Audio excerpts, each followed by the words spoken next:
अस्सलामु अलैकुम रहमतुल्लाहि व बरकातुहू।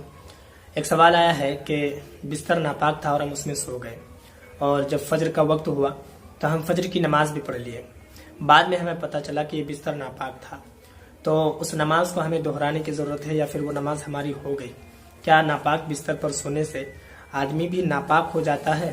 इसके बारे में आप बताएं। तो मैं आपको इसके बारे में बताता हूँ। हालांकि जहाँ तक कि मुझे ख्याल आ रहा है कि मैंने इस तरीके की टॉपिक पर वीडियो अपलोड की है, क्योंकि नापाकी और पाकी के मुतालिक जो है मैंने कई सारी वीडियोस अपलोड की हैं। शायद आपने नहीं देखा होगा, तो बहरहाल मैं आपको बताता हूँ कि देखिए, अगर बिस्तर नापाक था, ठीक है, बिस्तर नापाक था, आपको पता नहीं था, आप उसमें सो गए। सोने के बाद जब आप सुबह उठे, फजर की नमाज पढ़ लिए, बाद में पता चला कि वो बिस्तर नापाक था, तो आप अपने कपड़े देख लें, आप अपना बदन देख लें, ठीक है, या फिर वो बिस्तर देख लें जहाँ पर नापाकी लगी है। वहाँ पर आप ये देखें कि नापाकी जो चीज़ वहाँ पर लगी थी बिस्तर में, वो सूखी हुई है, सूख गई है। आपके बदन पर भी नहीं लगी है वो नापाकी और आपके कपड़े में भी नहीं लगी है, तो फिर आपकी नमाज हो गई। आपको गुस्ल करने की भी ज़रूरत नहीं थी। अगर आपको पता भी था, जैसे मसलन अगर आपको पता है कि ये बिस्तर नापाक है, कहीं कोने पर लगी हुई है या फिर बीच ही में है, ठीक है, लेकिन वो नापाकी जो चीज़ है वो सूख गई है, मसलन जैसे पेशाब वगैरह हो या इसके अलावा कोई और भी चीज़ हो, लगने के बाद वो सूख गई हो, सूखने के बाद जो है आप उसमें सो गए, तो आपके कपड़े में भी नहीं लगा, आपके बदन में भी नहीं लगा, तो आप नापाक नहीं हुए, गुस्ल जो है आपके ऊपर फर्ज नहीं हुआ।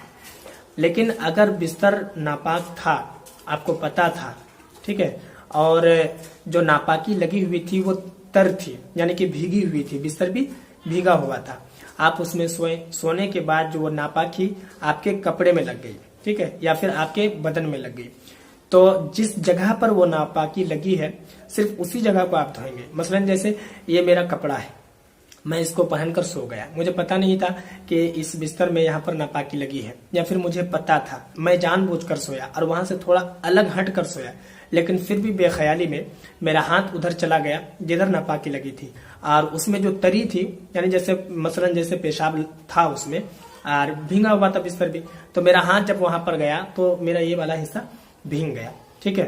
तो अब हमें नहाना है या फिर सिर्फ इतना धोने से पाक हो जाएगा? तो ये मसला आप जान लीजिए।